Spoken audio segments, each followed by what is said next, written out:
And away we go. It is the Nightcap right here on BearcatJournal.com, brought to you as always by our good friends at Galactic Fried Chicken. Visit www.galacticfriedchicken.com. Download the app for Android, iPhone, everything Galactic. They got specials going on tomorrow. A little discount on beer. They'll be off Saturday or Sunday and Monday though. Taking a couple days off for Memorial Day weekend, but that's why you need to make sure you get down there Friday or Saturday. Get your Galactic fix in before they get a couple days off. Get it delivered, or just go down to Dayton, Kentucky. Stop in, tell them to pump it up. Get yourself 15% off. All right, Aaron Smith. We had a good BCJ podcast tonight. Touched on a lot of different topics. Had a good guest in Max Olson. Yeah. From The Athletic, who is dialed in on the Big 12 as pretty much anybody. But there were a couple things, couple topics in there I wanted to bring over into the Nightcap with you and discuss. I guess the big topic around the city tonight is Raymond Griffith has announced that he is going out to Compass Prep in Arizona to finalize his high school basketball career. What's funny? I'm just laughing because everybody thinks the sky is falling because bad things happen to teams in Cincinnati, generally speaking. Go look at his tweet. He was like, I'm going to be back. I get I'm not saying you. I'm talking to them. To and even Justin Williams did an interview with him already where he's like, I'm going to better myself, and then coming right back. Yeah. I talked. This is what I talked about on the BCJ pod tonight. Mm-hmm. I think he got a taste of what it was like. He switched AAU programs this spring, mm-hmm. and he's been playing AAU with Gabe Cupps, who is committed to Indiana, and Reed Shepard, who is committed to Kentucky. Been playing with some dudes. He's been playing with some dudes, and guess what happens when you play with some dudes? The pressure comes off a little bit. Not everything is focused on. If we stop him, we win this game. Like, you get a little bit more space, you get a little bit more freedom. And guess what's happened? His game has taken another step. Well, I mean, if you want to compare it to this Cincinnati program, currently as it exists, Dave DeJulius needed somebody as good or better than him to take some of that pressure off of him. What did Coach do?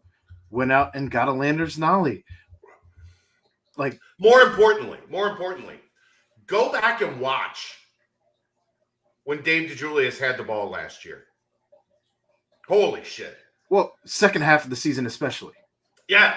Remember, I talked about the worst thing that happened to this team was he had that stretch where he had like 26, 24, 22. Mm-hmm.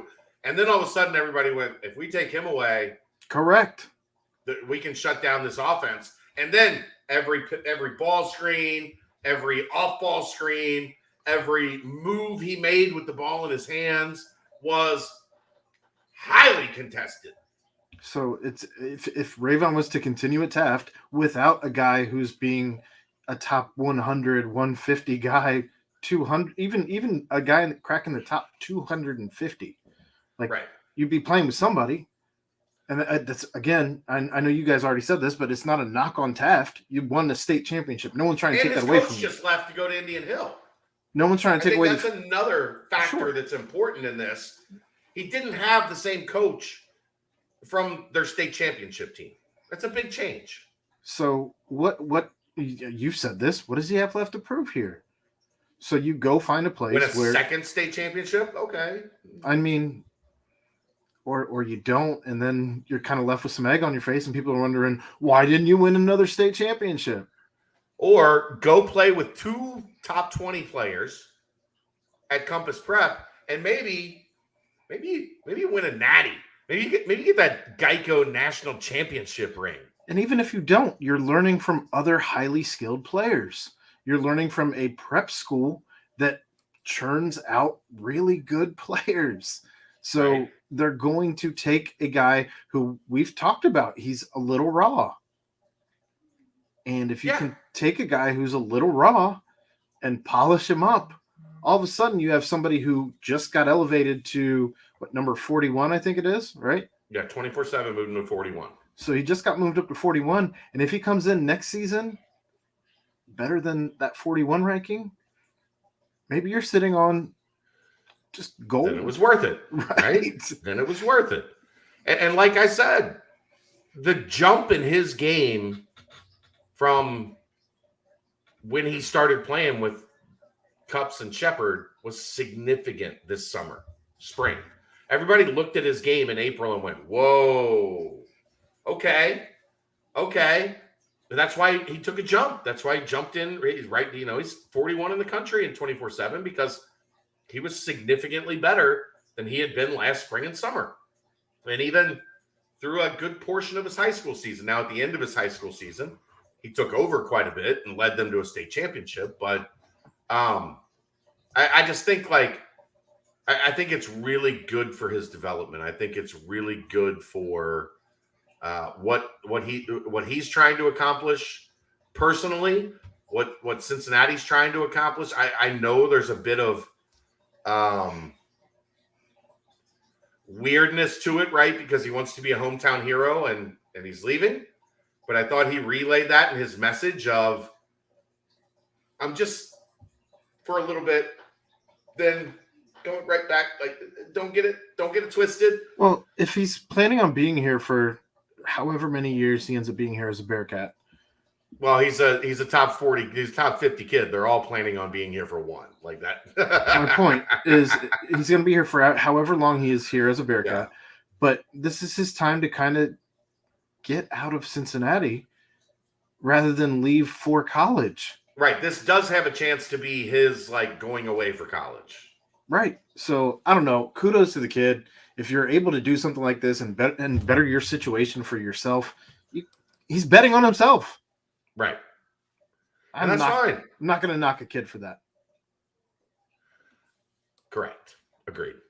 The other big thing that the basketball recruiting related, as we talked about, the rankings for 2023 were updated today. And the big news of that, of course, is number one target for the Bearcats, Isaiah Collier, moves to number one point guard in the country, moves to number 10 player in the country. This was you've been talking about this for weeks. Yeah. I mean, I knew it was coming. I watched him play this spring. I saw a lot of the other guys, right? And they didn't do what Isaiah Collier could do. And when you're doing a ranking, it's one of the things you have to rely on, right? Like, does this kid do what other kids can't do? And the answer is yes, yes, and yes. So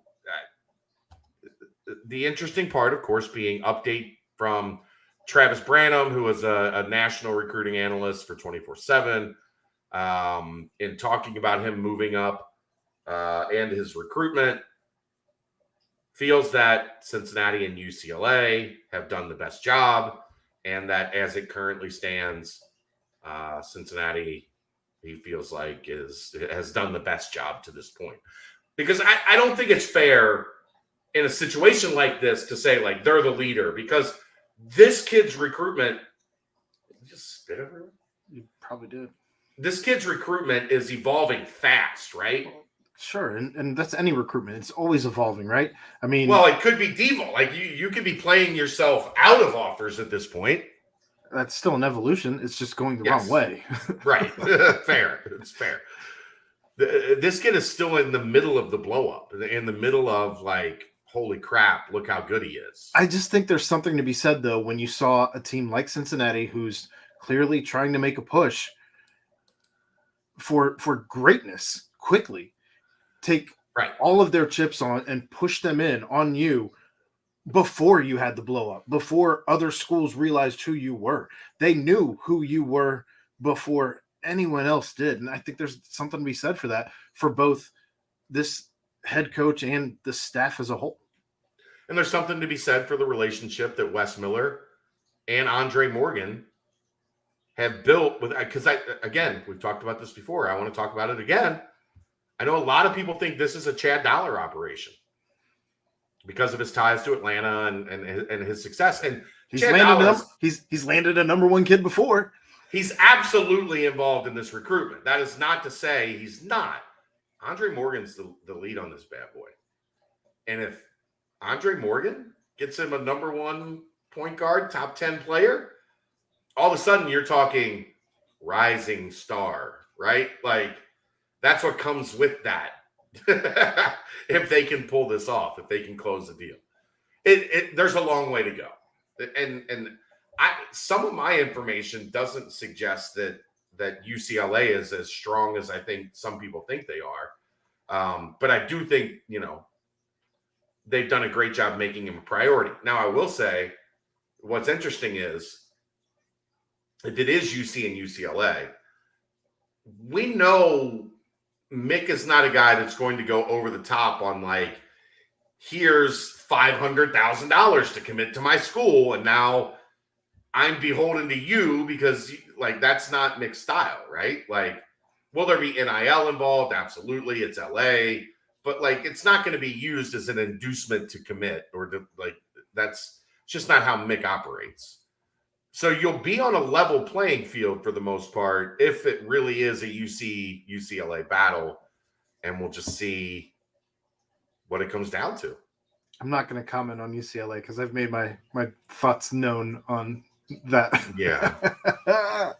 You've made your opinions known on that. That's fine. I did want to throw out, as I feel like we're changing topics. We can, yeah. I just wanted to throw out UC baseball did take an L in the tournament today, losing to East Carolina, 5-15. Score almost as ridiculous as the Reds scored today over the Cubs, but they took that L. But they will play again in the losers bracket against Tulane on Friday at 1 on ESPN Plus. You're on mute. Sorry, was blowing my nose. Tulane that they beat 8-1. Correct. On Monday. Right? Complete game. Monday? Yeah. Complete. Yeah. So Tuesday. Whatever. The days don't really matter anymore. I don't know what day it is. Your wife just woke up for work. I mean, to tell a funny story, because we've all had this happen at some point, right? Like, I've had it happen before, or at least had my wife or daughter mess with me. And we've all woken up from a nap thinking it was 12 hours different. Right. So she came home from chemo today and crashed like immediately. And I just left her alone because when she needs sleep, she needs sleep. That's just how this whole process goes. So got Kelsey and I dinner, took care of the dogs, got situated and settled for the podcast. And then at some point in time, she woke up and thought it was morning and that she was late for work. And at 8:15, though, Aaron, it's still light out, right? Or at least looks kind of like morning because the sun's going down as opposed to coming up. Yeah, I mean, you're getting ready to hit the longest day of the year. Yeah.